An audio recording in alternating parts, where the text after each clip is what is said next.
Hello everybody, my name is Breezy, and this is the Eachine Assassin 180.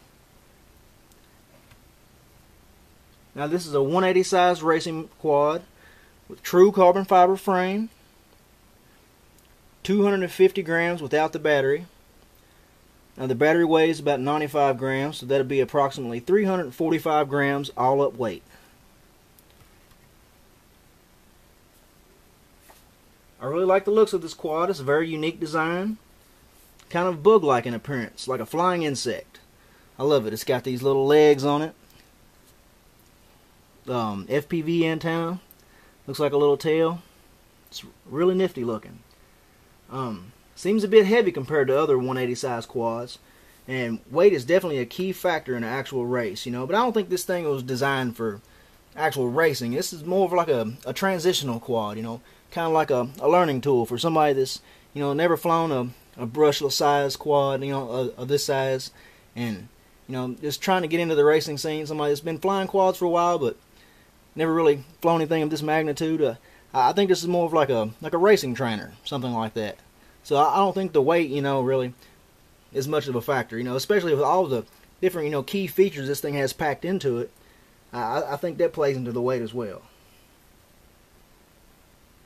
Alright, came in this very nice case. The case is great. Makes a great first impression. It's very professional looking. Does a great job protecting everything inside. Thick foam inserts. Really love the case.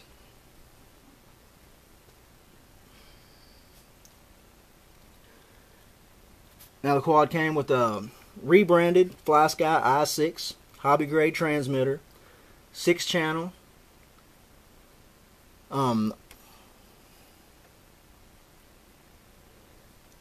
Has great range on it. Backlit display, fully programmable, thin, lightweight. Has these great smooth gimbals on them. Just feels good in the hands. Very comfortable. Came with a neck strap and AA batteries for the transmitter. That was a plus.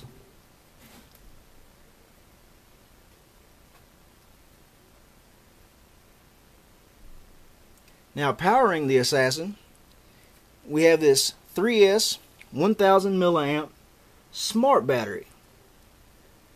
It's a proprietary battery. Has a voltage indicator on the top, which is neat.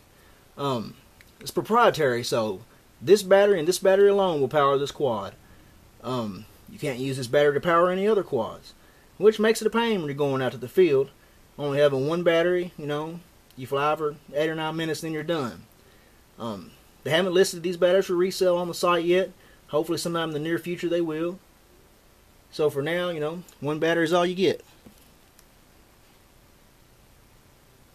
Now with the battery, it takes about 2 hours to charge. I was getting about 8 minutes flight time out of it. Not bad. That's about average, I guess. The 2 hours does seem a bit long, but you're using this charging station that they provide for you. You can't use your own hobby grade chargers for this. You have to use the one they provide because it has this strange connector. But you know, it is what it is. And it seemed to work pretty well for me. I didn't have a problem with that.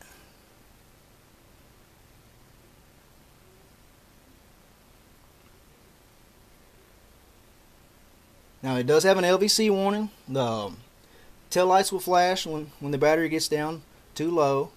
And plus you also have an on-screen LVC warning that comes on the goggles. It transmits a signal down to you to let you know. The quad has GPS, OSD, GPS compass on the back, which was dangling off to the side like some of them are coming. I actually had to fix it back with a little piece of double stick foam, but no problem there. OSD, compass, barometer, 6-axis gyro, and accelerometer. All ran by a Naze 32 flight controller running clean flight, which is pretty nice. Has these 1806 2300 kV brushless motors. Pretty red anodized finish. I really like those.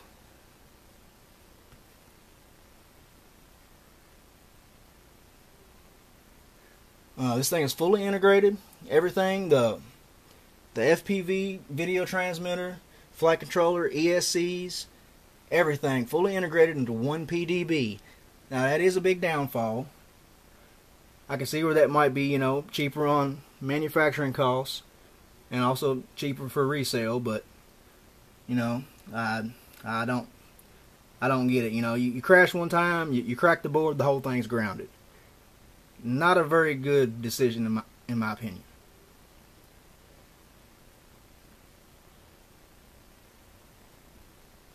Now it does have these ESCs are 6 amp ESCs.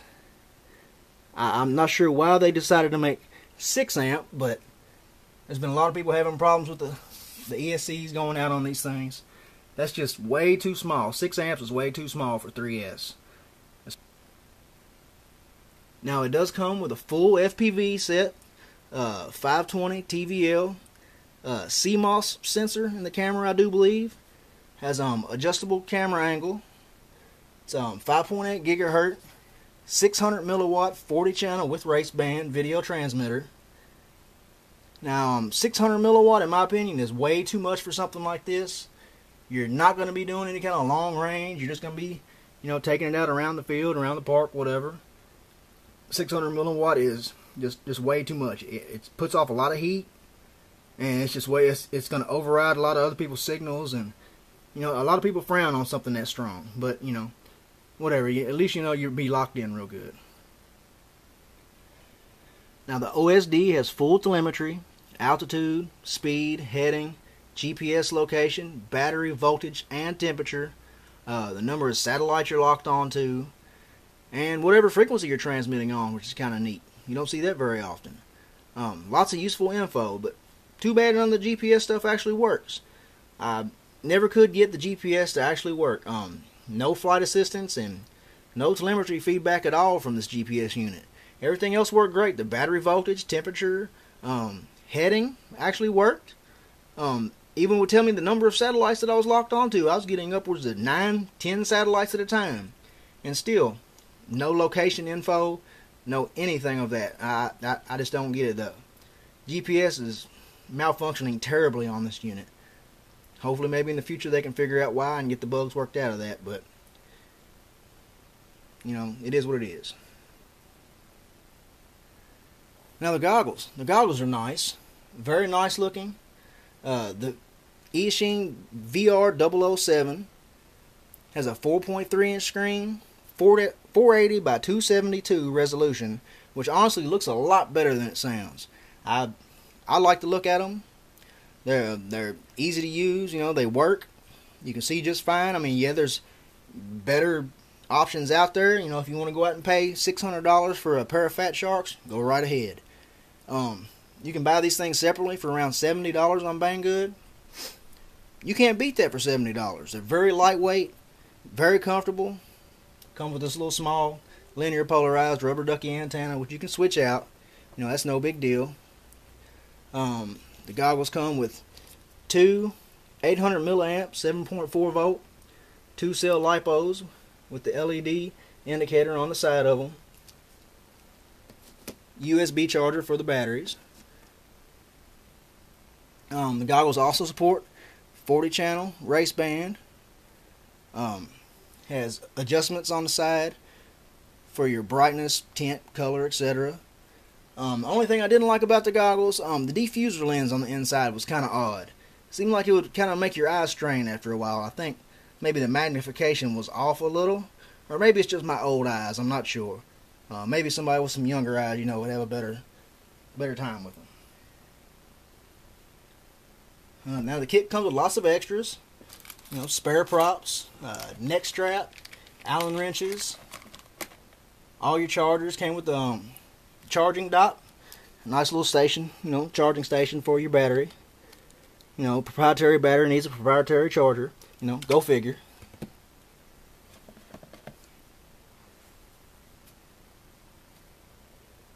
Now, how does it fly? Man, this thing flies great. It's fast, very fast. A lot faster than I was anticipating. Now, I'm not used to, quads this size, brushless quads this size.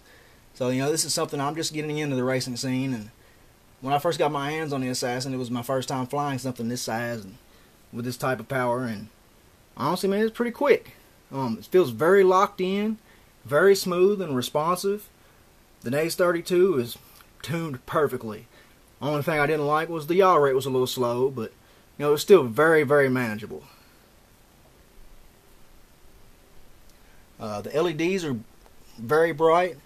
These headlights, you can see these things for a long ways away. I mean, it's the headlights and the tail lights, very bright. No problem at all knowing which direction you're facing. Even during the middle of the day, you can see them without a problem.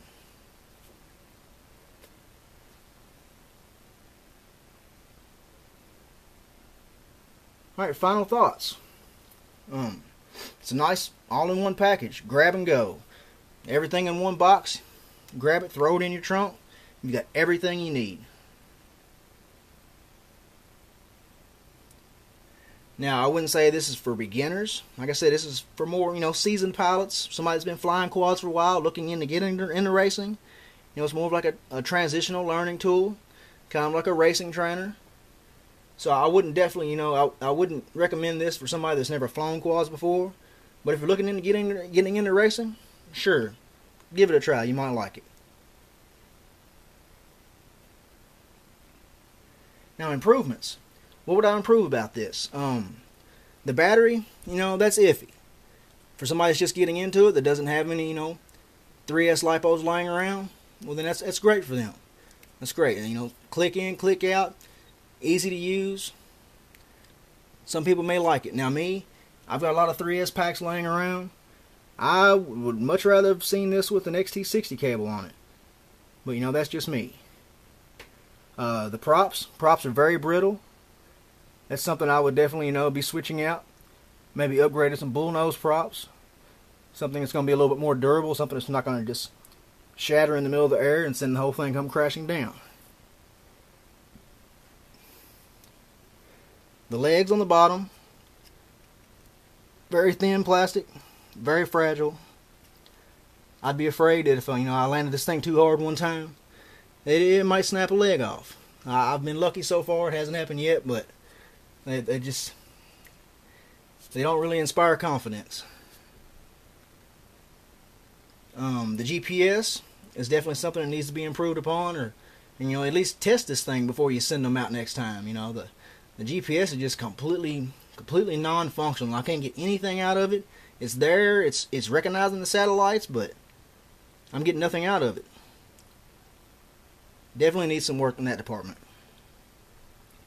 And the ESCs. These 6 amp ESCs have been causing headache for many people. I've already heard some people switching them out for bigger, like the ZTW 18 amp spotter. That's what a lot of people have been using. Thinking I might order me some and get them in there myself and upgrade it, and that way I won't be scared to put it in the air. I've flown this thing about 3 times so far, and I feel like I'm really starting to push it, and I've been scared to take it out anymore. So until then, I'll probably keep it close to the ground. Hopefully I can get some upgraded ESCs and some better props on it, and with better ESCs, better props, this thing would be great. I think that's about all I can think about right now. All in all, nice package, nice presentation, very professional looking, all in one kit. Just a few small downfalls. I'll let you be the judge. So let's go see how she flies.